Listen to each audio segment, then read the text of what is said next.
আমি চাপা চক্রবর্তী। জন্মের সময় কালো গায়ের রং দেখে বাবা এই নাম রেখেছিলেন। ছেলেপক্ষের সামনে নিজেকে হাজির করতে করতে আমি বড় ক্লান্ত। আজ আমার বিয়ে।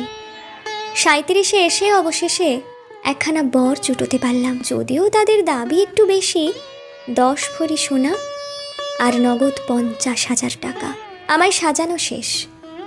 লাল বেনারসি আর চন্দন, কালো চামড়ার ওপর সাদা চন্দনটা ভারী চোখে পড়ছে। ঠোঁটের লাল রংটাও কেমন বেমানান ঠেকছে। বিয়েটা আর হলো না শেষ পর্যন্ত।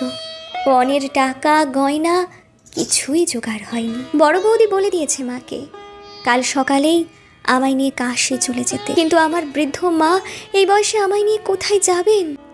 যে শাড়িখানা পরে আমার শ্বশুর বাড়ি যাওয়ার কথা ছিল, সেটাই এখন আমার ফাঁসের দড়ি।